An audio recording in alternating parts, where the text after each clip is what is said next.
Hello everyone, my name is Marshall Knock, and I am currently in my 5th month here at Full Sail, pursuing a degree in film.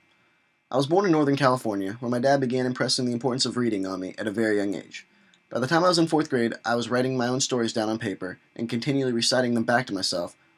When I look back on it though, what would have served me better is practicing my linguistic skills by revealing my stories to a crowd and not just to myself.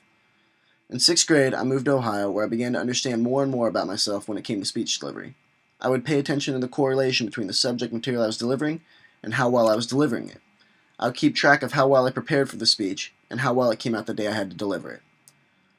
I always perceived myself as strong with the written word, but average at best when it came to delivering it verbally.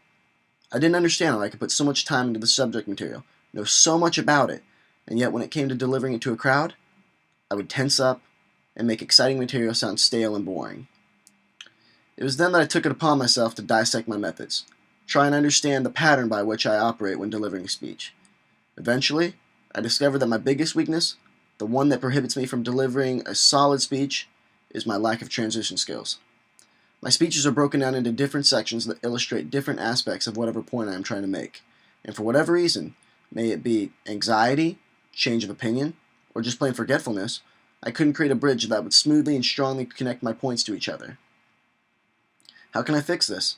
I began to wonder. Simple. Good old preparation.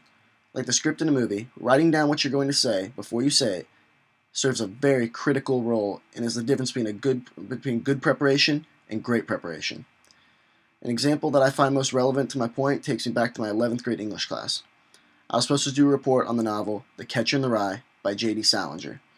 There's no way that I could just go up in front of my class and rant on about the story for 10 minutes by myself. So I decided to make a PowerPoint, and to my amazement, it worked. I spent months working on that presentation, which made me much more knowledgeable about the topics that I would be discussing, and the fact that each slide held bullet points to keep me on track and occupy my audience's vision at the same time only furthered my productivity. My first experience of public speaking is not nearly as strong because it's so cliche, but it too serves the same point. I was in 1st grade and had the leading role in our class play. Now, what would have been useless in that play had it not been for the script? The script serves as a guide that carried me from the beginning all the way through the end. What I'm hoping to take from this class, though, is the ability to improv. In my opinion, there is no skill more important in this world than the ability to improvise when things don't go as planned.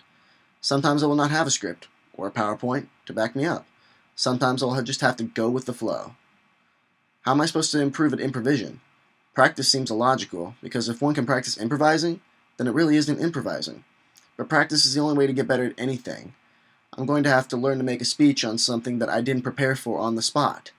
I'll have to learn to take limited knowledge of something and make a lengthy, logical speech out of it that will impress people. I'm looking forward to working with all of you this month and hope that we all make the best of this class.